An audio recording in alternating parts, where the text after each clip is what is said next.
All right, well, now we have a new topic to begin, and it's money-making and the concept of productive activity. At one level, production can be viewed as a purely physical phenomenon. It's the making of goods. I give a definition somewhere in Chapter 4 that production, physically considered, is the alteration of matter in form or location in accordance with conscious design and in order to serve a further purpose. That's production in its physical aspect. And I give also a definition of consumption from a physical perspective. It's the using up, wearing out, or deterioration of goods. I think I leave it simply at that. The using up, wearing out, or deterioration of goods, that's consumption. But it's necessary to recognize some subcategories of consumption, which often are not recognized. The classical economists recognize them. There is consumption that is entailed in the process of production itself. For example, in producing flour, we consume wheat. In producing bread, we consume flour. We have a consumption that goes on in the course of, entailed in, and for the purpose of production. And the classical economists called such consumption productive consumption. Productive consumption. It's the using up of things for the purpose of producing. And there's a tremendous amount of productive consumption that goes on. And finally, they also recognized a further kind of consumption that they described as reproductive consumption. Reproductive consumption. The using up of things in the course of producing the exact same sort of things. So, for example, to some extent, there is a productive consumption of steel in the construction of steel mills. That would be a kind of reproductive consumption. There's a consumption of trucks in making deliveries to truck factories. That's reproductive consumption. In agriculture, seed is physically consumed to produce crops that contain what can serve as further seed. That's reproductive consumption. Now, in the context of a monetary economy, the concepts of production and consumption undergo some serious modification. To live in a division of labor economy, just consider what do we have to do to obtain goods and services produced by other people? What do we have to be in a position to offer them? We have to pay them money. They're not going to give us their goods and services just because we want them. We have to pay them. Now, to be productive in the context of a division of labor society means that whatever activity you're performing, whatever it is that we're going to call productive, it has to have a further attribute in order to enable you to participate in the division of labor. Your activity has to be carried on for the purpose of earning money. Only if your activity earns money will it enable you to obtain goods and services produced by others. If your activity does not enable you to earn money, then it's not putting you in the position to obtain other people's goods and services. And so it's not productive from the point of view of what you have to do to live in a division of labor society, which means you have to obtain other people's goods and services. So if your activity is to be of the kind that will enable you to obtain goods and services produced by others, it's necessary that your activity be carried on for the purpose of earning money. And the earning of money becomes an essential aspect, an essential attribute of the concept of productive activity in the context of a division of labor society. How does a nonprofit organization fall in there? How does a nonprofit organization fall in there? Well, such an organization is not engaged in productive activity as we're describing it. In fact, what it is engaged in is consumption. we'll see more fully in just a few minutes. There's all kinds of things that we do that, from a purely physical point of view, you could say represents production. But we'll see that wherever the activity is carried on, not for the purpose of earning money, but for any other purpose, the actual nature of the activity is consumption. It's not production, it's consumption. And we'll see that what distinguishes production and consumption in the context of a division of labor society is whether or not we are buying for the sake of selling or buying not for the sake of selling. But we need to work our way into this. Now, the vital significance of money making enters in a practical way. It's entering all the time. For example, if we look at the construction of national income accounts, of which GDP statistics are one major subset, the way that the distinction is drawn between what's consumption and what isn't is what is the purpose for which the expenditure is made. If an expenditure is made for the purpose of making subsequent sales, it's not viewed as consumption. What's counted as consumption is only expenditures made not for the purpose of making subsequent sales. So whether or not an expenditure is intended to earn money does, in fact, play a vital role in practice. But while that's the practice, there are many, many people who don't appreciate that that should be the practice, and they think, they criticize the way GDP accounts are constructed along such lines as the following. It would be pointed out, for example, a housekeeper and a housewife may be doing identically the same work physically. The work of the housekeeper who is paid, that is counted in the statistics of national income and GDP. But the unpaid work of the housewife is not counted. And it is often, that point is often raised as a criticism of the way the accounts are calculated.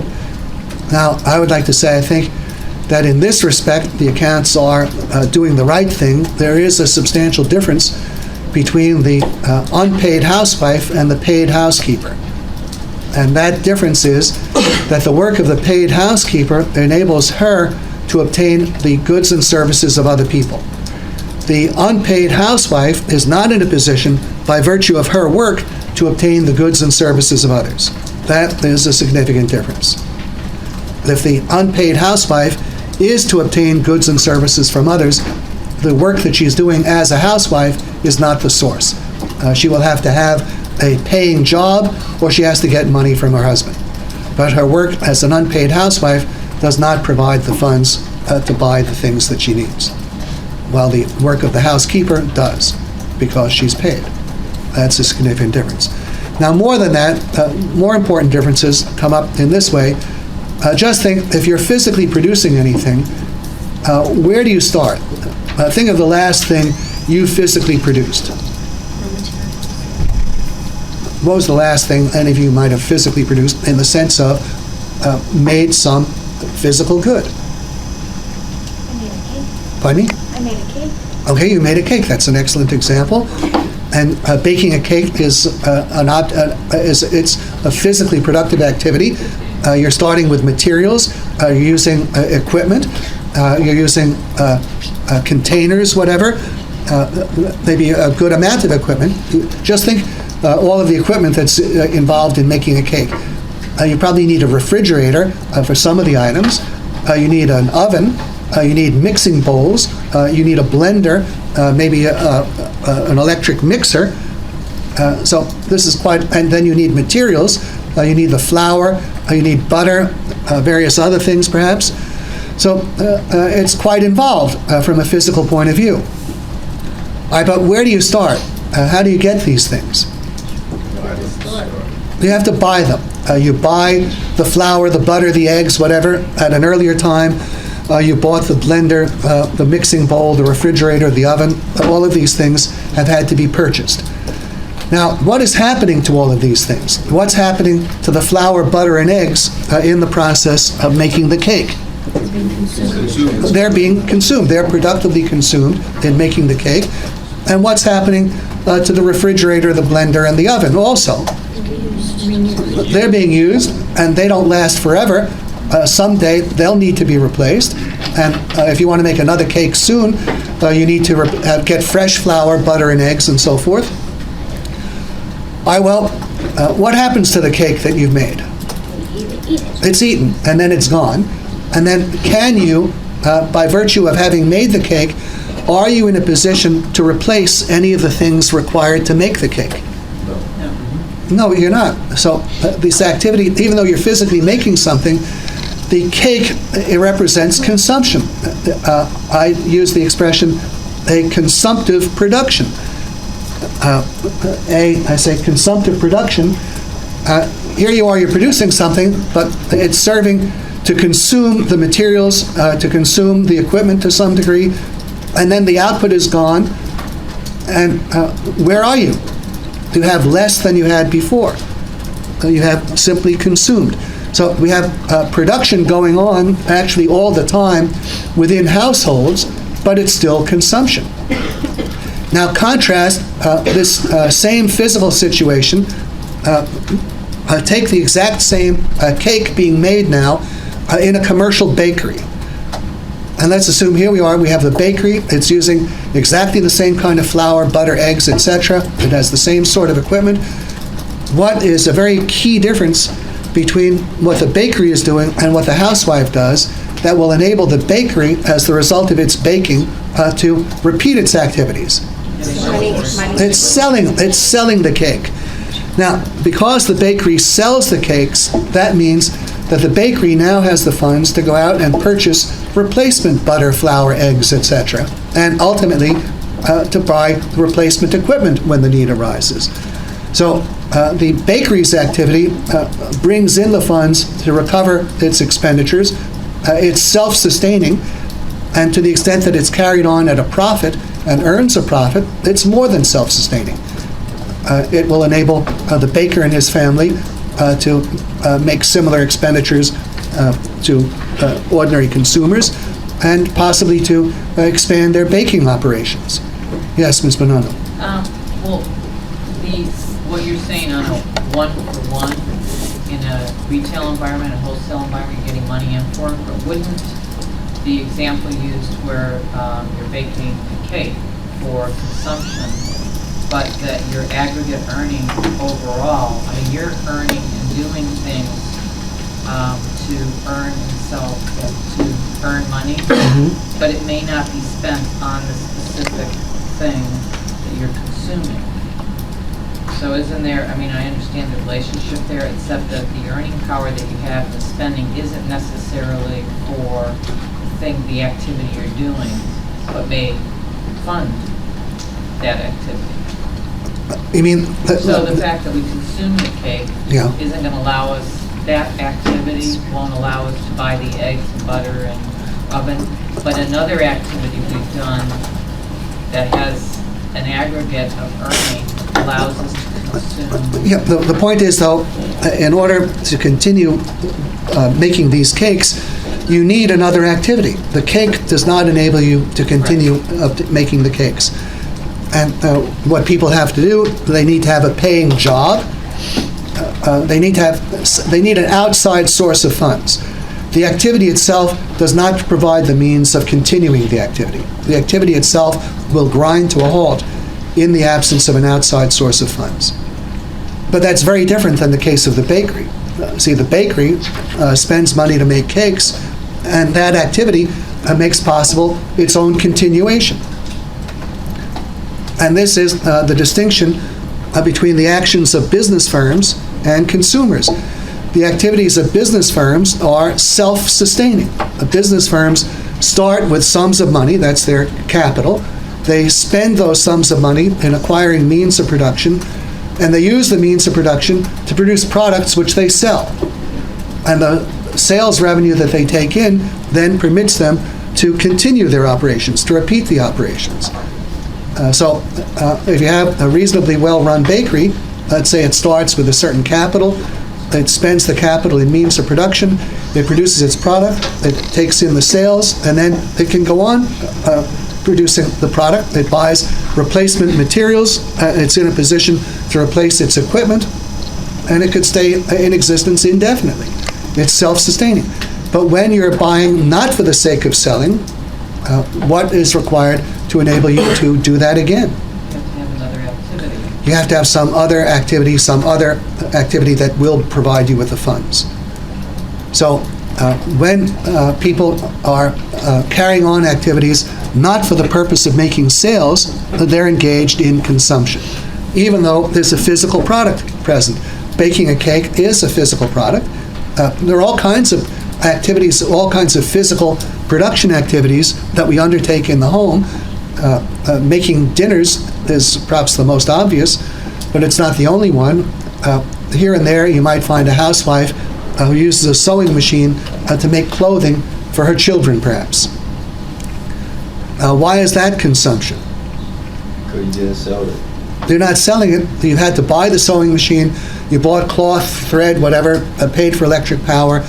Okay, you produced some garments. The children wear the garments. The garments are getting used up and worn out. You need to buy fresh cloth if you're going to do more. Ultimately, you'll need to buy a replacement sewing machine.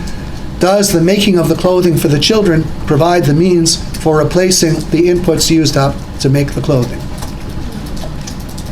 No, it doesn't. So it's an act of consumption. Now contrast that with a clothing factory.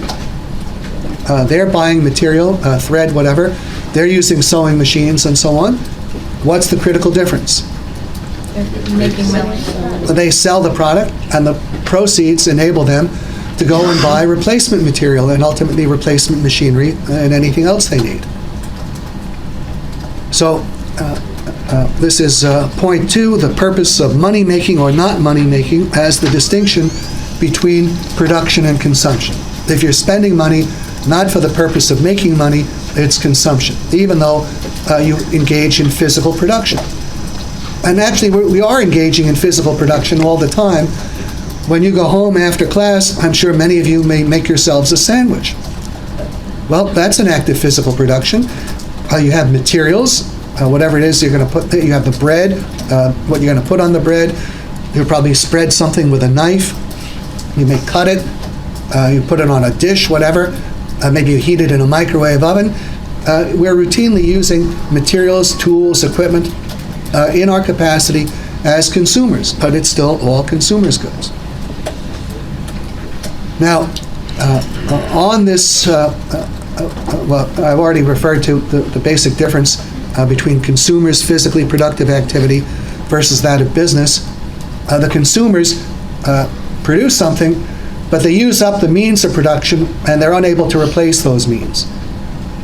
Business firms use up means of production, they produce something, but they sell what they produced and they can replace their means by way of purchase. So the business firms have not simply used up, they've acquired the means of repeating the action. Yes, Mr. Tsao. Hi, Professor. I just want to clear a point. Do you mean that productive consumption and reproductive consumption are both business activity? Yeah. In the context of a division of labor economy, you could say that the distinction between productive and reproductive consumption vanishes. It's all reproductive. You're starting with outlays of money. You produce things to sell. The sales revenues reproduce money. Yeah, and my question is, what's the difference between productive consumption and reproductive consumption? Because both are productive. Well, if we were in a non-division of labor society, if we were in a non-division of labor society, there would be things that you would produce which would not play the same role, that would not play the same physical role as the means which you consume. For example, when you consume flour to make bread, the bread cannot do the same job as the flour. Okay. But when you're selling the bread brings in the money that does enable you to replace the flour. So your productive activity becomes at the same time reproductive. A business activity can be viewed as reproductive activity.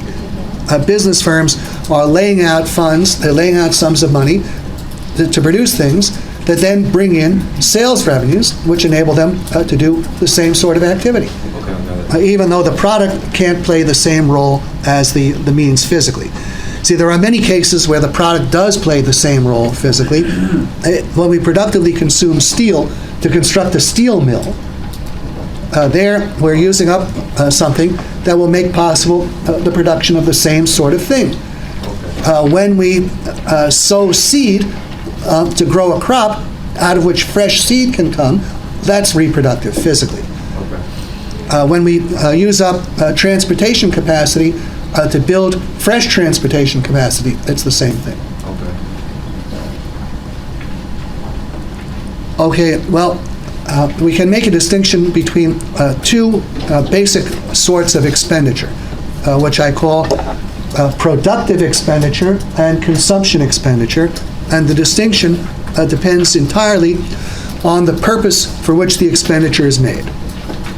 Expenditure is made for the purpose of earning subsequent sales revenues.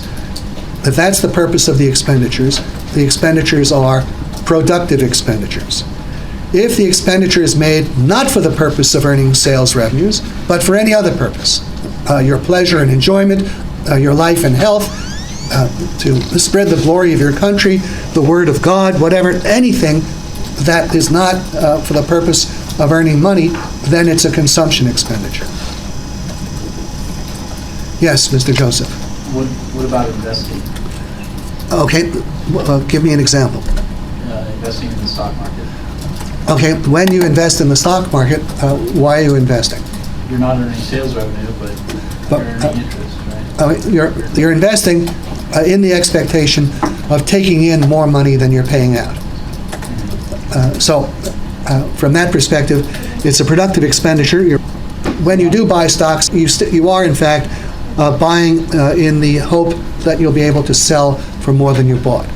And a lot of nonprofit firms are productive then by the investments that they make. Well, to the extent that you have a nonprofit organization, let's say, which has an endowment, then the endowment is operated for the sake of making an income, a profit of some kind.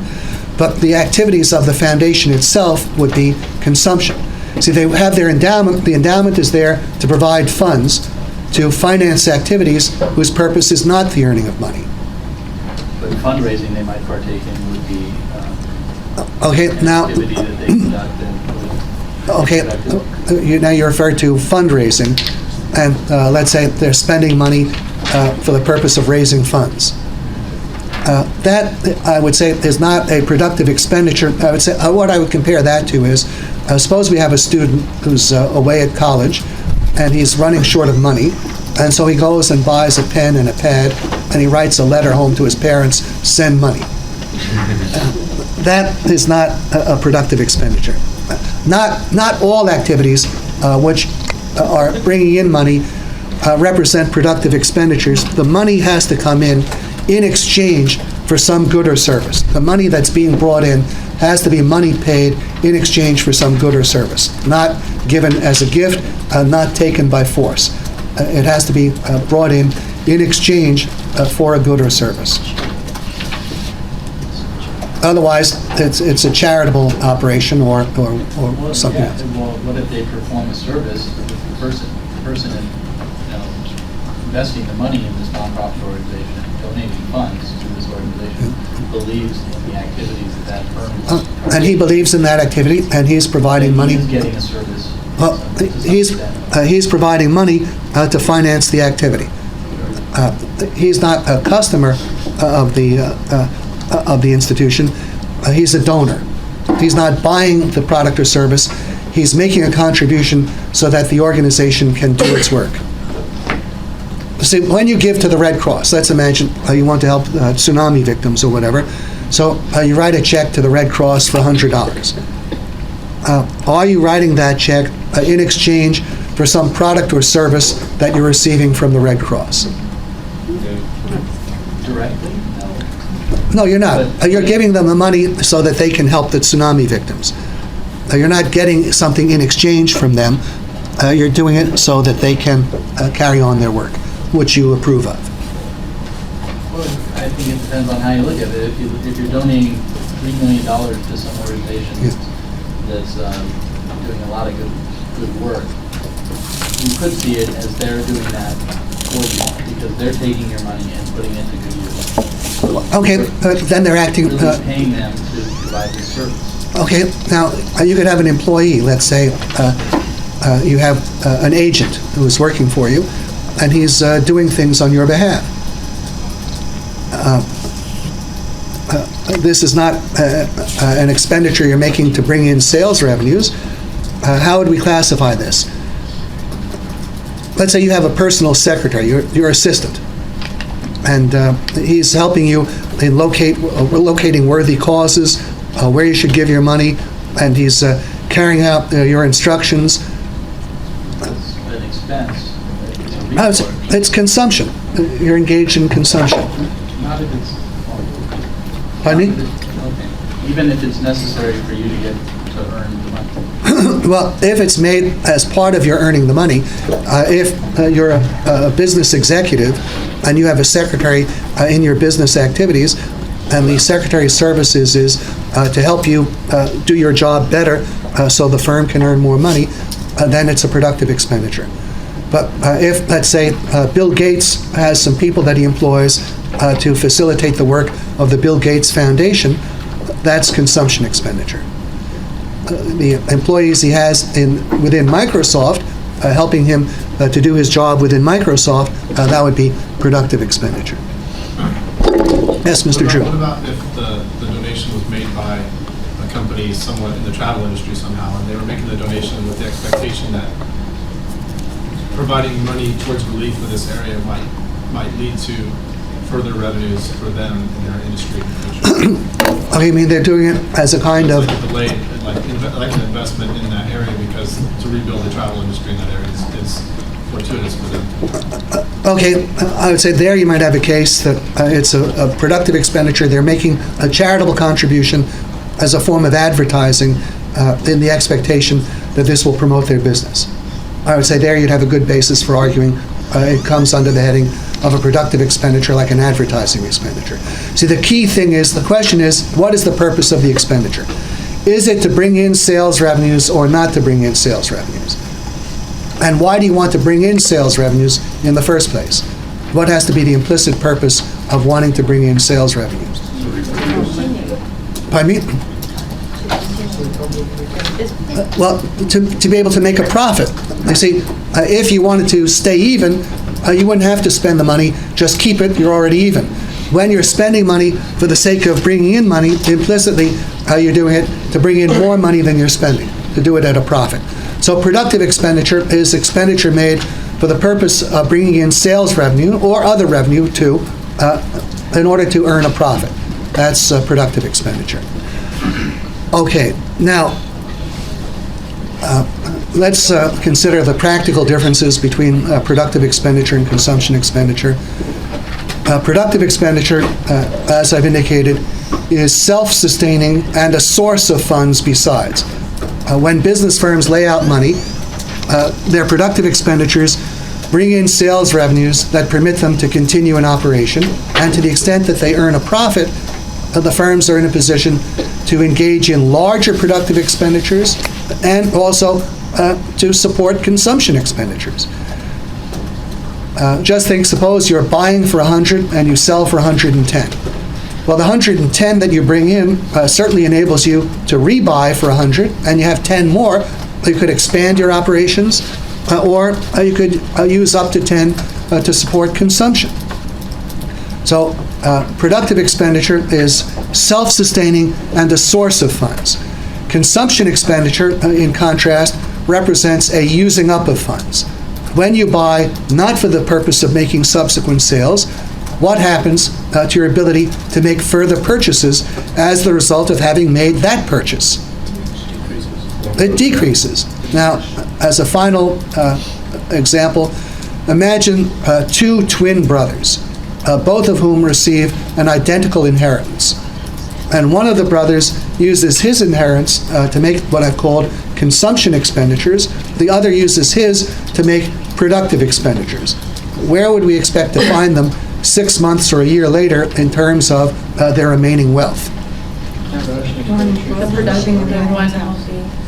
The productive one will be wealthier. The one who's used his inheritance to make productive expenditures will likely be wealthier. He'll still have his original funds plus whatever income he's earned on it, while the one who's used his inheritance to make consumption expenditures will be poorer. So, Living in the other's house. and living in the other one's house, as Ms. Casanova points out. So, one is a source of funds. Productive expenditure is self-sustaining, and a source of funds, consumption expenditure, represents a using up of funds. And that's the bottom line difference.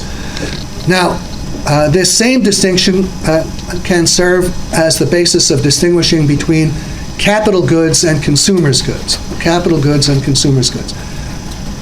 Capital goods are goods purchased for the purpose of making subsequent sales.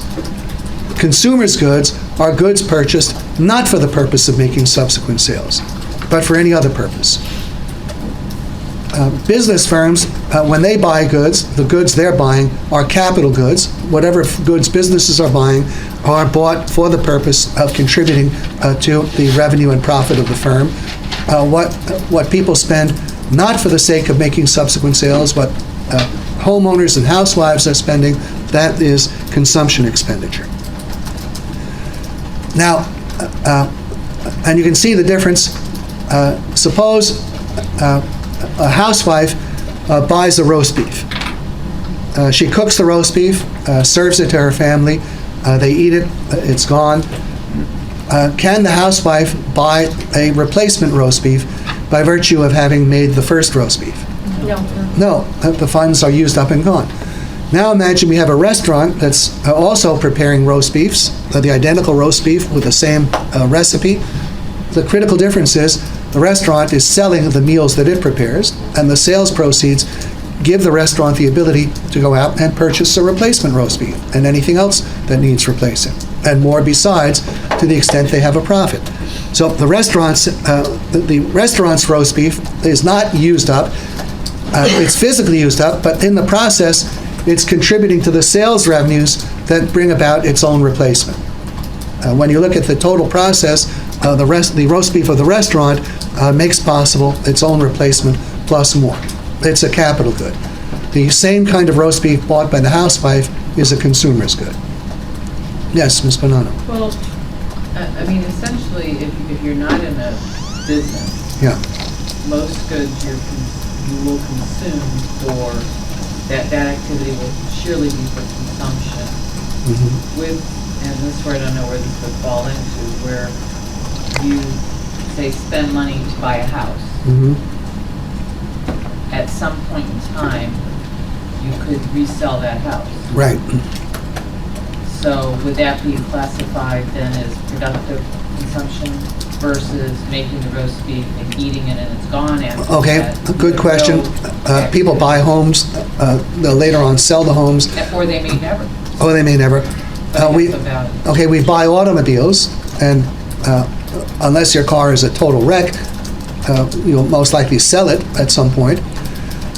Would the purchase of an automobile that you're going to end up selling at some point as a used car, would that make the purchase of the automobile a productive expenditure? You're making, Are you buying your car for the sake of later selling it as an older car? I would say no. No, you're not. So. But the house you may. Oh, now, the house you might, and there are people who do buy houses, at least with an eye, to be able to sell the houses for more than they paid for them. And if that, to the extent that that is their motive in buying the house, we'd have to say, okay, that's a productive expenditure. But then I should point out that this indicates a significant problem. See, just think, what is it that enables people to look forward to selling their houses for more than they paid for them? Because make a profit. what enables them to count on making a profit? Because just think about the nature of the case. Suppose we did not have inflation. Just suppose for the moment that prices, by and large, were stable, including the price of new houses. Suppose the price of a new house today would be pretty much the same as the price of a new house 10 years from now. There would be no secular tendency for the price of houses to keep on rising. But if the price of a new house in 10 years were going to be pretty much the same as the price of a new house today, what would be implied about the price of today's new house 10 years in the future? Too expensive. I mean, that you pay too much. I mean, Are I mean, 10-year-old houses sell at the same price as brand-new houses of the same size and quality? No. They would tend to sell for less, right? Yes. Pretty much, it's the same in principle. Does a 1-year-old automobile of a given make and model, will that normally sell for as much as a new car of the same make and model? No, it depreciates. Now, houses too depreciate. They depreciate much more slowly than automobiles, but they do depreciate. Now, what is it that enables people instead to look forward to selling their house for more money rather than less money? See, if we didn't have inflation, you'd have to look forward to selling your house for somewhat less than you paid for it as it aged. It would undergo depreciation. But when we have inflation, if the demand is rising from year to year, if the price of new houses is going up from year to year, let's say 5%, well, that may be enough to overcome the depreciation on older houses. So your older house might depreciate 1%, but it goes up 4%. And then it depreciates another 1% the year after, then goes up a second 4%. So what's creating the potential for profit, I think, is inflation. And this is one of the ways that inflation leads people to spend more for housing than they otherwise would. One of its consequences is to encourage consumption, what would normally be consumption, to give consumption the appearance of being a productive activity, and to encourage it to a greater extent than it would otherwise exist. Yes, Mr. Kane. So is the determining factor intent or the end result? The intent. You see, sometimes you can have an end result that's contrary to the intent. So the intent of everyone who's going into business is to make money. But businesses do fail. Now, let's say someone has invested money in a failed business. It later fails. I would say his expenditures were still productive expenditures, even though they turned out not to result in a profit. They resulted in a loss. But the intent was to earn revenue and profit. Conversely, you might conceivably have a case where someone is buying something not for the purpose of making profit, and yet nevertheless he's able to sell it at a profit. I suppose you bought some car somewhere along the line for your pleasure and enjoyment, and you're keeping it for a long time, and this turns out to be a classic model that becomes a collector's item. Well, I would say that's a kind of lucky break. Sometimes you might sit a monkey at a typewriter, and it'll hit some keys, and it'll produce a sentence. Is the monkey an author? No, you have to judge by the intent. And you have a musician, his purpose is to make music, but sometimes he strikes a sour note. He's still a musician. So we go by the intent. Okay, and now we have to go by the clock. So why don't we take a 25-minute break, and then we'll pick up from here.